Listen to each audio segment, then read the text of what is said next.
Paz de Cristo a todos. Permitam-me alguns apontamentos acerca do terceiro domingo do tempo quaresmal, que o Evangelho é de São Lucas, no capítulo 3, do versículo 1 ao 9. O tempo quaresmal é esse tempo em que refletimos os aspectos centrais da expressividade da identidade cristã. E nos coloca agora, esse terceiro domingo, a refletir justamente sobre a motivação fundamental da existência do ser cristão. O que norteia, quais são as motivações da busca da vida cristã. O texto começa no capítulo 13, colocando que um tempo de graça, podendo indicar que ocorreu um evento que só pode ser entendido na lógica divina. Então, neste mesmo tempo, contavam alguns o que tinha acontecido a certos galileus. A expressão coloca presenças, algumas pessoas que chegam falando de certos. Aqui então presenças indefinidas e também acontecimentos que só Lucas vai trazer e não se encontra essas narrações em outros textos ou também por historiadores que relatam os mesmos acontecimentos.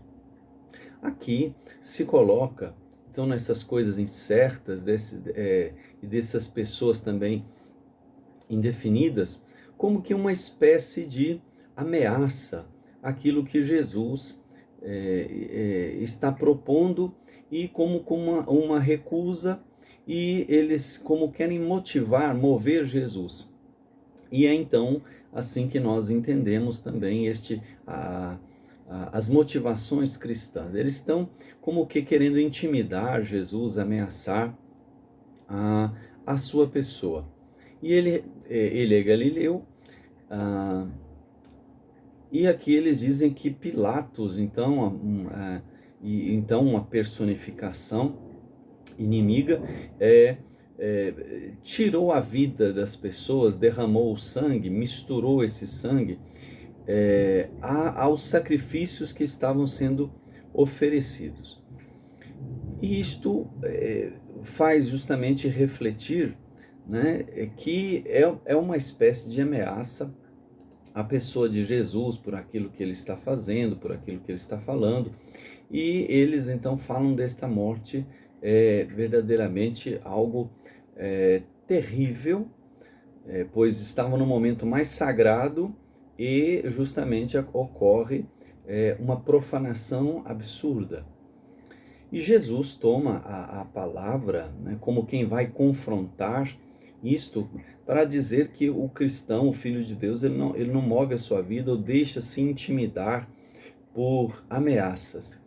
E Jesus coloca para eles no versículo 2, como que chamando-os a refletir, quando ele diz, né, vocês supõem, né, vocês imaginam que estes galileus eram mais pecadores, ou eles eram considerados, né, mais errados, mais distantes de Deus, porque aconteceu essa coisa horrível, porque há essa mentalidade, né, quem faz o bem deve merecer o bem, quem faz o mal merece o mal, mas se vê justamente o quê? Que as pessoas elas estão sujeitas a uma lógica que muitas vezes não depende de si, é uma lógica maior, e é preciso aprender com ela. Do que todos foram mais pecadores do que todos os outros, né? É uma referência que qualquer outro também, e sem exclusão, que independe, né, de onde essas pessoas, se galileus ou não, né, por ter acontecido dessa forma, né, e Jesus, né, morrer desse modo, né, como que uma verdadeira paixão. E Jesus afirma no versículo 3, né, e revela afirmando, né, que não são essas pessoas, né, elas não são mais pecadoras, mais separadas de Deus do que outros. E ele diz justamente que é mais perigoso, né, se a pessoa não arrepende, né, e aqui a questão se retrata a metanoia, né, há uma mudança profunda da mentalidade, há uma mudança profunda da disposição interior. Então aqui se coloca justamente o que? Mais do que se mover por uma ameaça terrível exterior, a pessoa há de mover-se, há de mover o seu interior, e do seu interior esta pessoa então procurar uma ação melhor, motivadora, profunda. E ele diz, né, que quem não se converte terá um fim mais horrível do que esse, né? E aí ele traz um outro exemplo no versículo 4, né, a respeito de 18 homens que eram considerados pessoas, né, ao dizer isto, né, 18 homens, né, homens no sentido considerado pessoas probas, sobre quem caiu uma torre ali em Siloé, que faz uma referência a uma piscina. A torre é símbolo da segurança, né? Siloé é o lugar da fonte, então um lugar muito agradável, e eles estavam ali nesse lugar seguro, agradável, e esta torre ruiu. Aqui então se coloca uma observação justamente para não se colocar a segurança, né? Onde deve estar verdadeiramente a segurança. E se retrata justamente, então, da mesma forma, Jesus vai dizer, né, preciso converter-se, né, a segurança, a agradabilidade deve vir do interior, uma motivação interior, né, que vai surgir justamente desta ação da conversão ao plano de Deus. E Jesus utiliza um exemplo, uma comparação, uma parábola, por assim dizer, e coloca dizendo que um homem, como eles não diziam quem, aqui Jesus também não vai dizer quem, mas vai intuir que está tratando de cada um e para com Deus, que havia então colocado, plantado, feito existir uma figueira na sua vinha. E a forma aqui de dizer da vinha não se refere, não, parece que não se refere tanto ao produzir uvas, mas no vinhedo, que no vinhedo na sua dimensão de entrelaçamento dos seus ramos, e aqui nos faz justamente pensar nas relações. E a figueira como imagem de Israel, ou imagem daquilo que é o fruto agradável. E ele diz que, indo buscar fruto, ou seja, é o objetivo, aquilo que espera, né? O fruto é sempre aquilo que é esperado, ele não o achou. Como aqui colocasse, será que não tem solução? Mas como assim? Jesus quer passar a imagem de que, desculpe, a imagem de que Deus, ele entrelaça a pessoa no seu amor, para que a pessoa dê o fruto, não o fruto dele, da vinha, mas o fruto próprio, aquilo que é da vocação própria.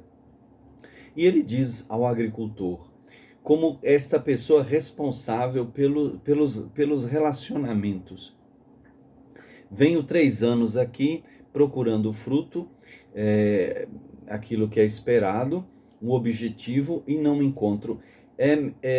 Corta esta figueira, ou seja, como se não encontro, como se não tivesse solução. A pessoa está envolvida pelo relacionamento de Deus, mas a pessoa não está respondendo em si, relacionando-se com Deus. Corta, é como se aqui fosse um golpe que separa, extermina a vida. No entanto, o versículo 8 diz que o vinhateiro, ou seja, aquele que é responsável pelas relações, ou seja, este relacionar,